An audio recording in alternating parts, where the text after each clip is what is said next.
Vision वाला budget है, युवाओं का बजट है, देश को आर्थिक पटरी पर सरपट दौड़ाने वाला बजट है। उन्होंने वित्त मंत्री निर्मला सीतारमण का धन्यवाद भी किया, उनको बधाई भी दी कि जिस तरह से देश को आने वाले 20-25 सालों में देश कैसे तरक्की करेगा, उसका एक रोड मैप इस बजट में देखने को मिल रहा है। महंगाई कंट्रोल करने पर बात हुई, कृषि विकास पर बात हो रही है, इंफ्रास्ट्रक्चर डेवलपमेंट को प्राथमिकता दी गई। नॉर्थ ईस्ट के लिए बड़े ऐलान किए गए हैं, बुद्ध सर्किट वहां बनाया जाएगा, बहुत सारे फ्रेट कॉरिडोर्स का ऐलान किया गया, रेलवे कॉरिडोर्स का ऐलान किया गया। और प्रधानमंत्री नरेंद्र मोदी ने पोस्ट बजट संबोधन में यह बात कही भी है कि नॉर्थ ईस्ट के लिए हम बड़ी योजनाएं लेकर आ रहे हैं, नॉर्थ ईस्ट को मेन स्ट्रीम से जोड़ा जाएगा। 5 लाख से ज्यादा आबादी वाले जो शहर, जो टियर 2 टियर 3 सिटीज है, वहां पर स्पेशल इकोनॉमिक जोन डेवलप करने की सरकार की योजना है। और उन्होंने ये भी कहा है कि आने वाले वक्त में हम ये देखेंगे कि किस तरह से एक आयुर्वेदिक हब, यानी जो देसी दवाइयां, हमारा जो देसी उपचार का तरीका और सलीका है, उसको भी ग्लोबल ले जाने की बात उन्होंने कही है। 7 हाई स्पीड रेल कॉरिडोर्स का ऐलान सरकार ने किया। हालांकि इनकम टैक्स स्लैब में कोई बदलाव नहीं है। देश के 700 जिलों में महिला हॉस्टल बनाए जाएंगे। मैथमेटिक्स, इंग्लिश, टेक्नोलॉजी जैसे विषयों पर ज्यादा फोकस रहेगा। एमएसएमईज को बढ़ावा देने के लिए सरकार ने बजट में बहुत बड़े ऐलान किए हैं। और प्रधानमंत्री नरेंद्र मोदी ने यह भी कहा कि इस बार जो कैंसर की दवाइयां हैं उसे कस्टम ड्यूटी फ्री किया गया है, उनकी कीमत कम हो जाएगी। 3 आयुर्वेदिक एम्स का ऐलान किया गया, उससे देश का जो देसी आयुर्वेदिक जो सेक्टर है वहां पर रिफॉर्म आएगा, वहां पर बहुत तेजी आने वाली है। साथ ही साथ उन्होंने ये भी कहा कि हेल्थ केयर बहुत बड़ा फोकस रहेगा देश का, उस पर हम काम कर रहे हैं। गर्ल्स एजुकेशन पर भी बड़ा ऐलान किया गया है। लखपति दीदी मॉडल योजना को भी रोजगार और आय से कैसा जोड़ा जाए, वो भी बजट में इस बात पर भी चर्चा हुई है। सबसे बड़ा मसला ये रहा है कि डिफेंस का जो बजट था वो 16% सरकार ने बस बढ़ा दिया। जिस तरह से हम 3 फंड वॉर में अब शामिल होते दिख रहे हैं, चाइना, पाकिस्तान, बांग्लादेश, इस वजह से डिफेंस बजट को लेकर भी बहुत चर्चा होनी जरूरी है। इस पर भी हम पैनल के साथ चर्चा करेंगे। खेती, पशु, मछली पालन जैसे जो पुराने हमारे कारोबारी तरीके हैं, उनको मेन स्ट्रीम से जोड़ना है। जो एमएसएमईज हैं, जो मीडियम्स और स्मॉल स्केल इंडस्ट्रीज, उनका प्रोडक्ट सीधे मार्केट में बिके, किसानों से सीधे सामान कैसे खरीदा जाए। 10,000 जो गाइड्स ट्रेंड किए जाएंगे, आईआईएम जो है वो उन्हें ट्रेंड करेगा और इनको डिप्लॉय किया जाएगा। इसके अलावा जो हल्के घाटे में जो कंपनियां हैं उनके रिफॉर्म की बात चल रही है। सिविलियन एयरक्राफ्ट पार्ट्स बनाने के लिए मटेरियल इंपोर्ट किया जाएगा। वाराणसी और पटना में अब जो पानी के जहाज हैं उनकी मरम्मत के लिए इंडस्ट्री लगाई जाएगी। कोको, नारियल जैसे उत्पादन करने वाले, अखरोट जैसे फसलों के उत्पादन करने वाले किसानों को मेन स्ट्रीम से जोड़ा जाएगा।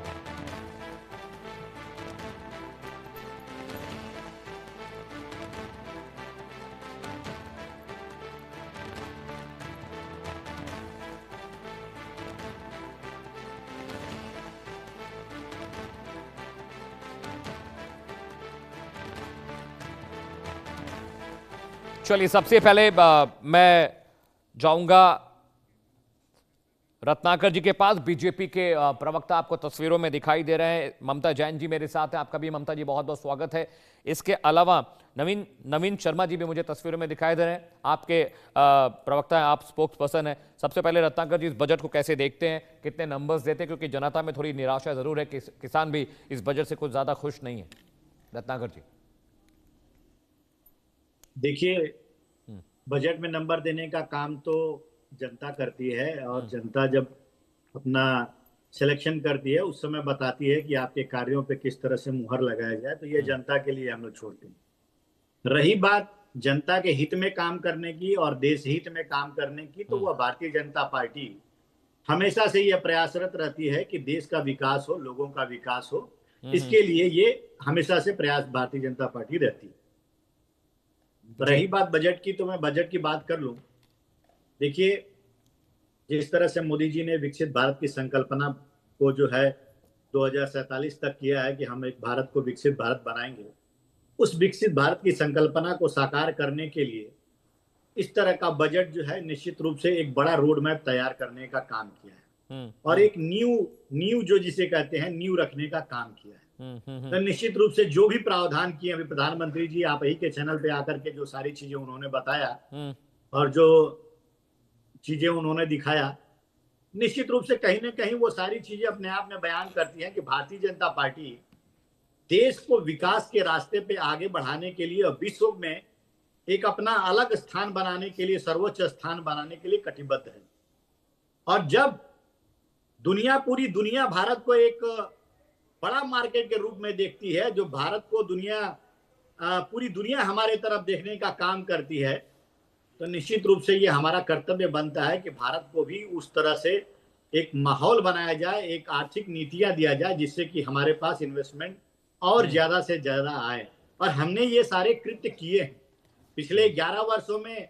आपने देखा होगा अमित जी कि भारत जो है सबसे तेजी से उभरती हुई अर्थव्यवस्था पूरे विश्व में बन चुका है। और भारत जो है चौथे नंबर की अर्थव्यवस्था पूरे विश्व में बन चुका है। और आने वाले 2027 तक हम लोगों ने टारगेट किया है कि भारत को एक $5 ट्रिलियन की इकोनॉमी बनाएंगे। निश्चित रूप से जिस तरह से अभी कुछ दिन पहले भी वर्ल्ड इकोनॉमिक फोरम में वहां के प्रेसिडेंट ने कहा कि भारत की भूमिका जो है बहुत महत्वपूर्ण है, पूरे विश्व के आर्थिक व्यवसाय में 20% का योगदान जो है भारत का आने वाले समय में रहेगा। ठीक तो है इस रत्नाकर सिंह जी, तरह जब पूरी दुनिया हमारे तरफ देख रही है पॉइंट टेकन आशा के दृष्टिकोण से, और भारत जो है एक उभरती हुई अर्थव्यवस्था बन रहा है, एक विकसित भारत की तरफ आगे चल रहा है, तो निश्चित रूप से यह बजट जो है उसमें एक बड़ा रोड मैप बनाने का जो है काम किया गया है। ठीक है, ममता जैन जी मेरे साथ हैं, she is a real estate expert. Mamata ji, आपका भी बहुत बहुत स्वागत है। आज हम बजट को डिस्कस करें, पोस्ट बजट सेशन में आपका स्वागत है। रियल एस्टेट भी, अगर शेयर मार्केट की बात करें ममता जी, तो रियल एस्टेट के जो इंडेक्सेस से जो रियल एस्टेट सेक्टर की कंपनियां थी वो औंधे मुंह गिरी हैं इस बजट भाषण के दौरान भी और बजट भाषण के बाद भी। रियल एस्टेट एक अनऑर्गेनाइज सेक्टर है, इसे लेकर भले रेरा यहां पर है, रेगुलेशन की एपेक्स बॉडी बनाई हुई है, लेकिन अभी भी अनऑर्गेनाइज सेक्टर रियल एस्टेट है। इसे लेकर कभी ऐलान बजट में नहीं हुए कि कम से कम इसको तो ऑर्गेनाइज कर दिया जाए, ताकि जो मनमानी बिल्डर्स करते हैं, रियल एस्टेट कंपनियां कर रही हैं, उससे पब्लिक को बचाया जा सके? क्या रिएक्शन है आपका मैम इस पर? इस पर मैं ये कहना चाहती हूँ, पहले तो मैं बजट के बारे में कहना चाहती हूँ कि जो ओवरऑल जो बजट है उसमें तो सबका साथ सबका विकास इस पे बहुत अच्छे से उन्होंने ओवरऑल देखा हुआ है। ये बजट बैलेंस भी है और फॉरवर्डिंग लुकिंग भी है। गवर्नमेंट ने शॉर्ट टर्म पॉपुलिज्म से ज्यादा लॉन्ग टर्म ग्रोथ ड्राइवर्स पे फोकस रखा है, जैसे इंफ्रास्ट्रक्चर, डिजिटलाइजेशन, एआई और अर्बन डेवलपमेंट। रियल एस्टेट के पॉइंट ऑफ व्यू से देखा जाए तो बजट का capex and urban infrastructure focus demand को इनडायरेक्टली सपोर्ट करता है। इसमें क्या होगा, जॉब्स, कनेक्टिविटी और सिटी इंफ्रास्ट्रक्चर इंप्रूव होती है, तो हाउसिंग और commercial real estate naturally benefit करता है। राइट मैम, ठीक है। तो इसमें ये भी चीज हो सकती है कि ग्लोबल पर्सपेक्टिव अगर हम देखें इसमें, तो ये बजट स्टेबिलिटी और पॉलिसी कंटिन्यूटी का भी स्ट्रॉन्ग सिग्नल देता है। जो एनआरआईज है उनको इंटरनेशनल इन्वेस्टर के लिए बहुत इंपॉर्टेंट होता है। अगर आप देखें कि as explain earlier, increase capital expenditure. मुख्यमंत्री योगी आदित्यनाथ कुछ कह रहे हैं, जरा वो सुनते हैं जी।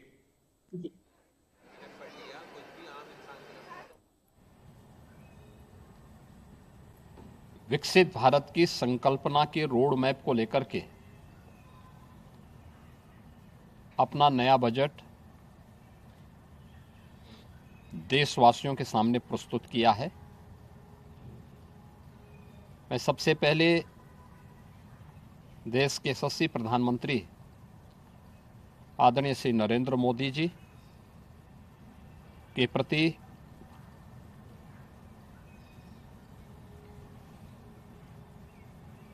इस बजट को प्रस्तुत करने के लिए दिए गए मार्गदर्शन और उनके निर्णायक नेतृत्व के लिए हृदय से आभार व्यक्त करता हूं। मैं इस बजट को प्रस्तुत करने के लिए केंद्रीय वित्त मंत्री माननीय श्रीमती निर्मला सीतारमण जी को हृदय से अभिनंदन करता हूं, प्रदेशवासियों की ओर से उनका धन्यवाद करता हूं। 145 करोड़ भारतवासियों के आशा और आकांक्षाओं का प्रतीक यह बजट है, जिसमें नए भारत और विकसित भारत की संकल्पना का दृष्टि स्पष्ट दिखाई देती है। 12 लाख करोड़ रुपए से अधिक की पूंजी कैपिटल एक्सपेंडिचर के लिए, एक सुदृढ़ इंफ्रास्ट्रक्चर के लिए बजट में प्रावधान करना,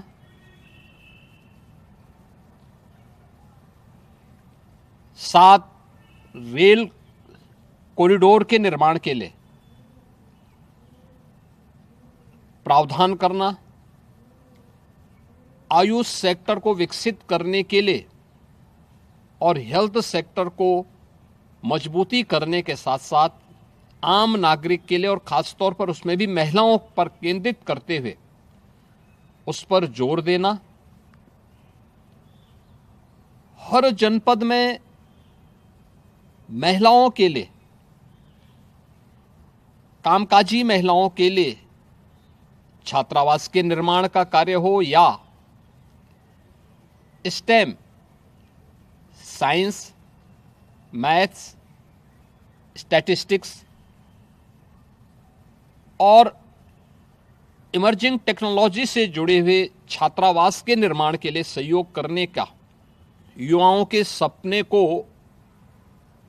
एक नई उड़ान देने के लिए उनके लिए बेहतरीन इंफ्रास्ट्रक्चर से युक्त सुविधाएं उपलब्ध कराने के लिए ऐसे हॉस्टल के निर्माण का कार्य हो, नौजवानों के लिए हर एक सेक्टर में अवसर उपलब्ध हो, यह सबके साथ साथ जो व्यापक रिफॉर्म के साथ अलग अलग सेक्टर में रिफॉर्म को लेकर के जो बजट प्रस्तुत किया गया है, यह आम नागरिकों के जीवन को सहज और सरल बनाने में मदद करेगा, भारत की अर्थव्यवस्था को तेजी के साथ आगे बढ़ाने में यह बजट मददगार साबित होगा। युवाओं के लिए, महिलाओं के लिए, अन्नदाता किसानों के लिए, उद्यमियों के लिए, आम नागरिक के लिए भी ये नए अवसर को प्रदान करने वाला बजट है। मैं बजट के प्रावधानों का स्वागत करता हूं। आम नागरिक के लिए जिसने बजट के लिए जो बड़ी आशा भरी निगाहों से जो व्यक्ति देख रहा था, खासतौर पर मध्यम वर्गीय परिवार, गत वर्ष देश ने जीएसटी रिफॉर्म को देखा है, आम नागरिक उसका लाभ लिया है। इनकम टैक्स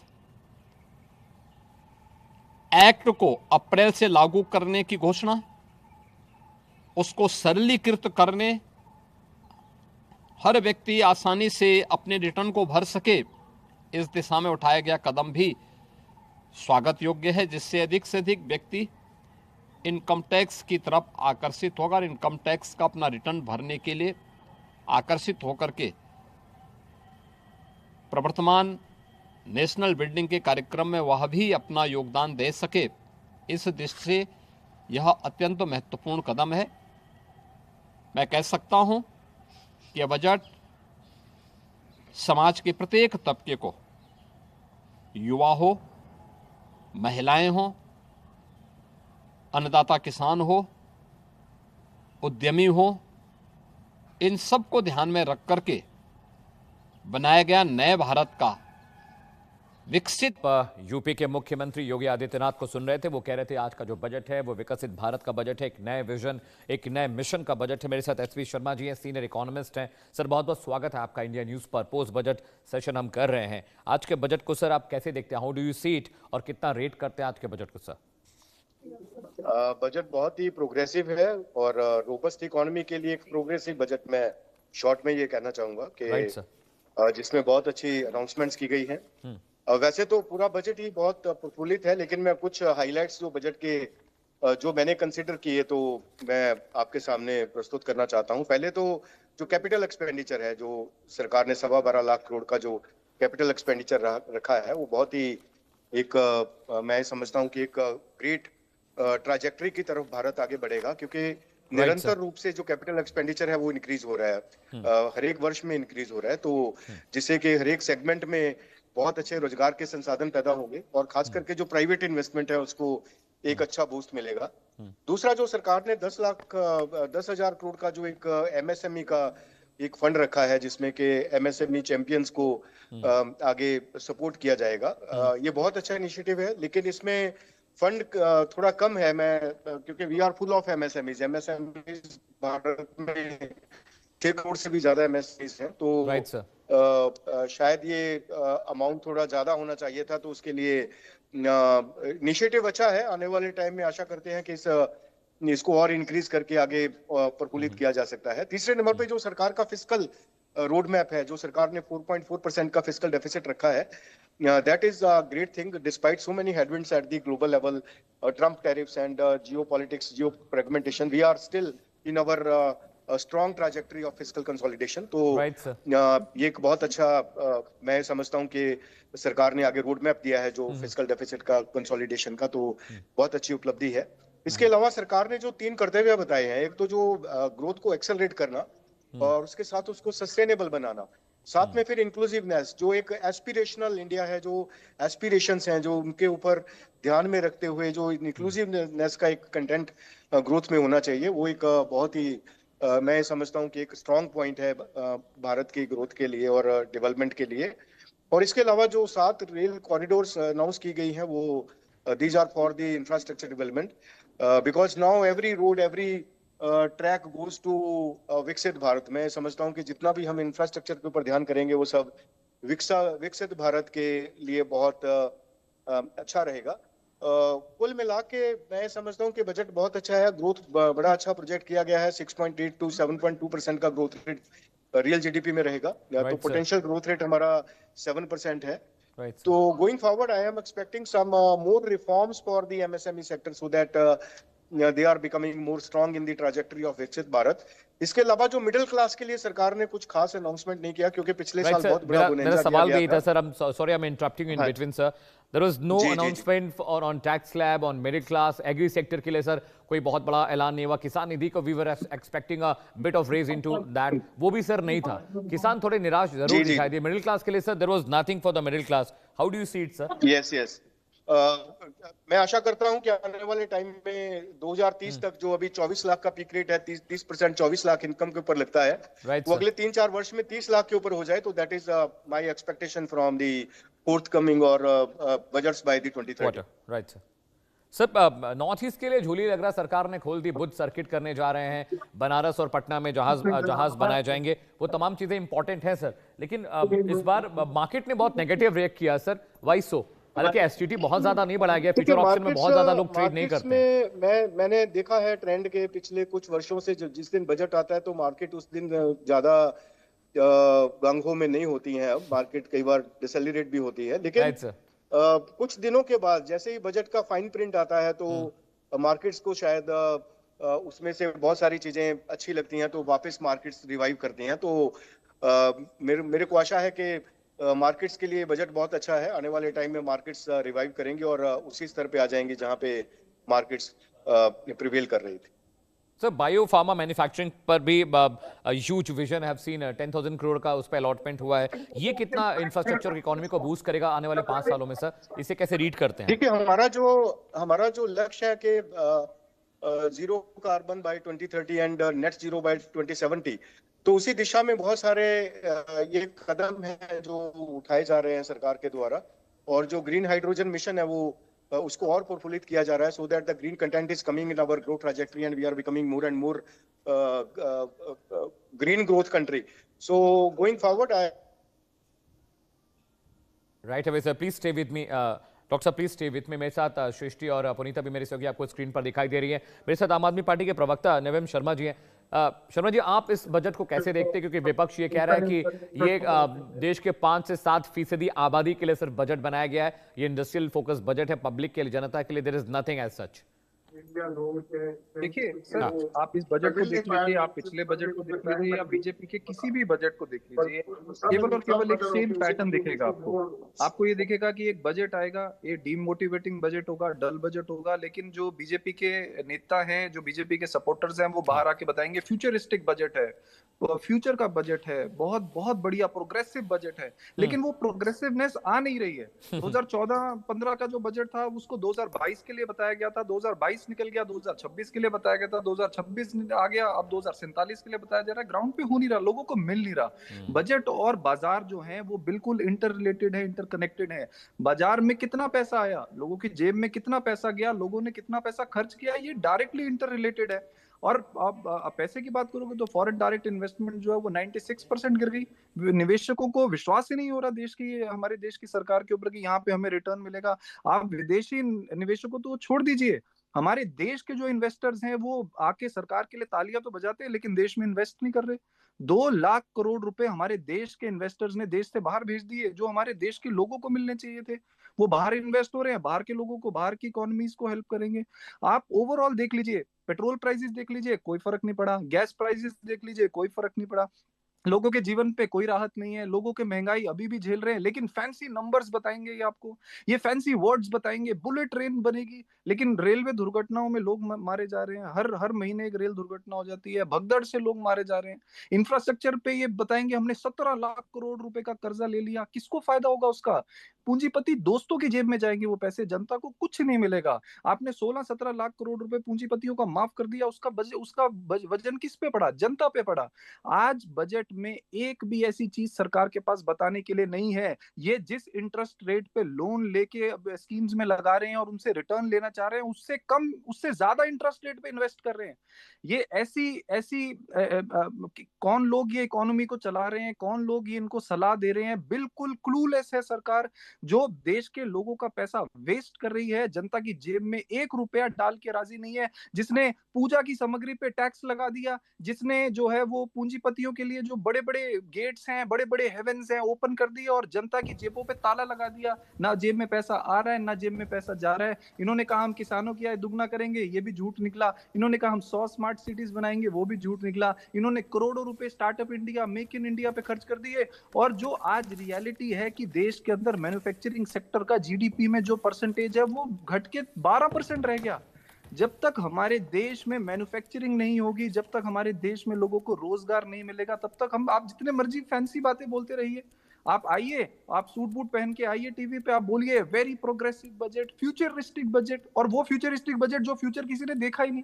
आपने फ्यूचरिस्टिक बजट के लिए लोगों का प्रेजेंट भी खराब कर दिया, पास्ट भी खराब कर दिया जी। आज देश में अगर आपको जनता की जेब, आप आगे बढ़ना है तो जनता की जेब में ठीक पैसा है, आप रहिए मेरे साथ रोजगार देना पड़ेगा। निवान जी, मैं आपसे आगे भी बातचीत करूंगी, जानने की कोशिश करूंगी। और कहीं ना कहीं देखिए जी बिल्कुल, मैं आ रही हूँ रत्नाकर जी आपके पास। ये जो पूरा बजट था, इसमें अगर सबसे ज्यादा उम्मीद थी तो वो ये थी कि टैक्स स्लैब, जिसको कि मध्यम वर्ग सबसे ज्यादा देखता और समझता है, उसमें कोई चेंजेस नहीं हुए। लेकिन कहा जा रहा है कि ये लॉन्ग टर्म के लिए बहुत अच्छा है। आप क्या जवाब देना चाहेंगे निवान जी को भी, क्योंकि कहीं ना कहीं कहा जा रहा है कि आम जनता के लिए इस बजट में कुछ भी नहीं है।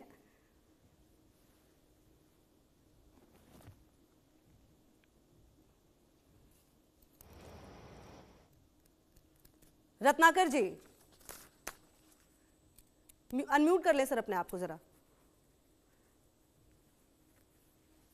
जी सर, मेरा सवाल आपसे यही था कि निवान जी ने जो बातें कही वो तो बताइए ही, इसके अलावा ये भी कि कहीं ना कहीं जब बजट आता है तो हम उम्मीद ये करते हैं कि कहीं ना कहीं जो लोग हैं, आम जनता है, उनको राहत मिलेगी। लेकिन अगर हम टैक्स स्लैब की बात करें तो उसमें कहीं कोई चेंजेस। मैं आती हूं आपके पास, नितिन नवीन के क्या कुछ कह रहे जरा सुना दे, फिर मैं आ रही हूं सर आपके पास। साथ ही साथ विकसित भारत 2047 के बनाने का जो सपना माननीय प्रधानमंत्री जी ने देखा है, उसके लिए भी ये संकल्प से सिद्धि